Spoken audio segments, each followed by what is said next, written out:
Hello students मु समस्त को स्वागत करुच्ची कैरियर क्लासेस को आमर ए वीडियोटी पीजीटी जो रिक्वायरमेंट बाहर पोस्ट ग्रेजुएट टीचर रो 2024 रो government higher secondary school under school and mass education तारी उपरे बेस कराई आमर जन सब्सक्राइबर चैनल रो कही कि पीजीटी रो पॉलिटिकल साइंस रो डिटेल सिलेबस देवाई तेणु तांको पई एवं अन्य समस्त जो माने पीजीटी परीक्षा दौरान पॉलिटिकल साइंस रो डिटेल सिलेबस मु नहीं आसी तेणु वीडियो को लाइक करेंगे और चैनल को सब्सक्राइब करेंगे और आपणकर नेक्स्ट वीडियो जदि आप चाहते आउ कौन जिन आवश्यक कर कमेंट सेक्शन में कमेंट करेंगे से अनुसार मु वीडियो तैयारी करी तेणु चलतु देखा पीजीटी पॉलिटिकल साइंस रो डिटेल सिलेबस कौन रही आमर परीक्षा तेणु ये देखा आम जाचु जो पीजीटी परीक्षाटा हम से टोटाल आमर दीटा पेपर आमर पॉलिटिकल साइंस उपर सब्जेक्ट तार तो पॉलिटिकल साइंस अच्छी माने पॉलिटिकल साइंस दीटा पेपर पेपर 1 एवं पेपर 2 तेणु प्रथम आम पेपर 1 रो डिटेल सिलेबस आम देखा चलन देखा पेपर 1 रो कौन कौन अच्छी एठी प्रथम अच्छी यूनिट 1 रे पॉलिटिकल थ्योरी अच्छी यूनिट 1 रे कौन अच्छी ना political theory nature of political theory evolution and growth behaviourism है तापर कंटेम्पररी ट्रेंड्स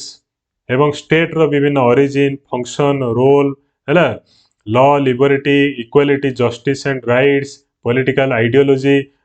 रे कौन कौन रहिला ना लिबरलिज्म रहिला सोशलिज्म रहिला कम्युनिज्म रहिला फेमिनिज्म रहिला डेमोक्रेसी रहिला है ए सब मध्य कौन करिवो तमे पढिबो कोनथरे पॉलिटिकल थ्योरी रे तापर सेकंड यूनिट टा जो रहउची पेपर 1 रो सेकंड यूनिट रोची कौन ना पॉलिटिकल थॉट रे कौन रोची ना प्लाटो को थॉट रोची है अरिस्टोटल को थॉट रोची मैचियावेली थॉट रोची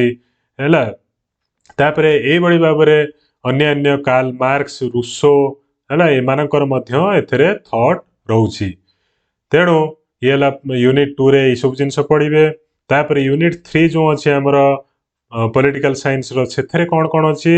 ना nature scope and significance of public administration एथरे कौन अच्छी यूनिट 3 टा होची पब्लिक एडमिनिस्ट्रेशन ऊपर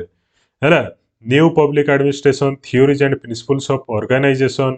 personal administration requirement training promotion moral employer employee relation है ये सब ऊपर बेस करिकी आपणकर पब्लिक एडमिनिस्ट्रेशन बा यूनिट 3 टा तैयारी होईची तापर चलन देखिबा यूनिट 4 पेपर 1 रो कौन अच्छी ये देखंतु पेपर 1 रो यूनिट 4 होची पॉलिटिकल सोशियोलॉजी ऊपर अच्छी तार नेचर कौन तार स्कोप कौन है एनालिसिस कहा पर ना सिस्टम्स एनालिसिस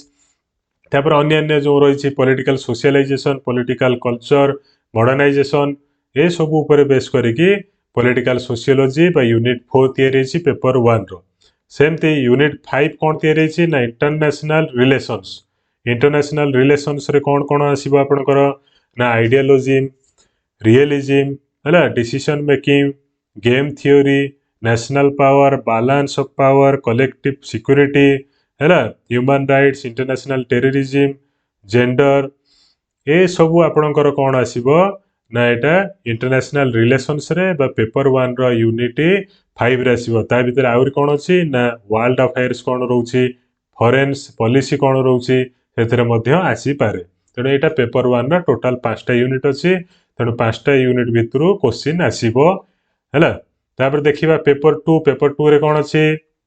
देखो एटी पेपर 2 रा यूनिट 1 टा कौन अछि ना यूनिट 1 हला इंडियन गवर्नमेंट एंड पॉलिटिक्स एथरे कौन कौन आसीबो ना आइडियोलॉजी कहा ऊपर ना Indian constitution preamble fundamental rights directive principles of state policy structure and process तापर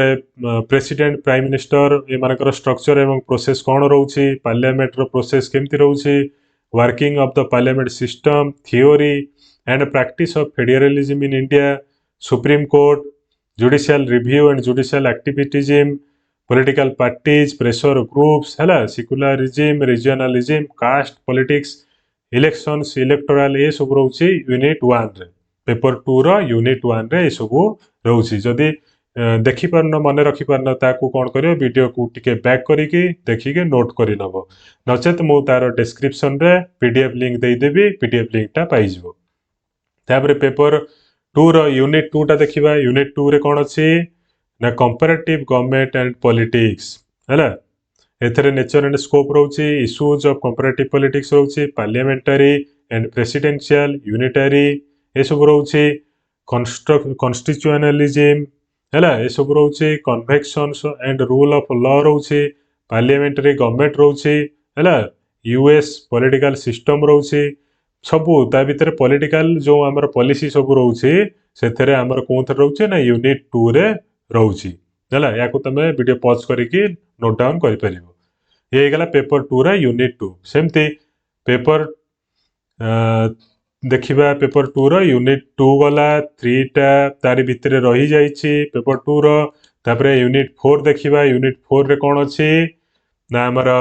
ଇଣ୍ଡିଆନ୍ ପଲିଟିକାଲ ଟ୍ରାଡିସନ୍ କ'ଣ ରହୁଛି ନା ଫାଉଣ୍ଡେସନ୍ ଫିଚର୍ସ କୌଟିଲ୍ୟ ଅର୍ଥଶାସ୍ତ୍ରଙ୍କର କ'ଣ ନୀତିବାଣୀ ସବୁ ରହୁଛି theory of government statecraft Raja Rammohan Roy ହେଲା ସ୍ୱାମୀ ବିବେକାନନ୍ଦ ଏମାନଙ୍କର ଥଟ୍ କ'ଣ ରହୁଛି ତାଙ୍କର ଟ୍ରାଡିସନ୍ କ'ଣ ରହୁଛି ନ୍ୟାସନାଲିଜିମ୍ ଇଣ୍ଟରନ୍ୟାସନାଲିଜିମ୍ ହେଲା ଏସବୁ ଆଇଡ଼ିଆଲିଜିମ୍ ଏମାନଙ୍କର ସବୁ ଥଟ୍ ବା ଯେଉଁ ପ୍ରୋସେସଟା ରହୁଛି ପଲିଟିକାଲ ଟ୍ରାଡିସନ୍ ୟାକୁ ତୁମେ ଲେଖିବାକୁ ପଡ଼ିବ ପଢ଼ିବାକୁ ପଡ଼ିବ ଇଏ ହେଲା ୟୁନିଟ୍ 4 ପେପର 2ର ସେମିତି ଲାଷ୍ଟ ୟୁନିଟ୍ଟା କ'ଣ ରହୁଛି ନା ଲାଷ୍ଟ ୟୁନିଟ୍ ଦେଖିବା ଆମେ ଲାଷ୍ଟ ୟୁନିଟ୍ କ'ଣ ଅଛି ପେପର 2ର ୟୁନିଟ୍ 5 ଏଥିରେ କ'ଣ କ'ଣ ପଢ଼ିବାକୁ ପଡ଼ିବ ନା development administration in India development ଆଡମିନିଷ୍ଟ୍ରେସନରେ କ'ଣ ଆସିବ ନା meaning scope and significance evolution of development administration in India planning machinery process and limitations development goals self reliance industrialisation ଏସବୁ main industrialisation modernisation social justice poverty planning commission national development council state planning board district planning machinery bureaucracy development administration in India development administration problems and prospects and good governance ये सब रहा कौन unit 5 रे paper 2 रे unit 5 तेणु प्रति paper रे 5टा unit रोचे 2टा पेपर रोचे 100 मार्कर परीक्षा होउची टोटल पेपर 1 रो 100 पेपर 2 रो 100 एवं ता पूर्व आ गोटे जीके की कौन थी तुम सहीटा पढ़ है तेणु तुमने यही आमर जो देली syllabus detail syllabus political science रो ताकू पढ़ से अनुसार पढ़ पढ़ी प्रिपरेशन कले पीजीटी क्लियर कर धन्यवाद।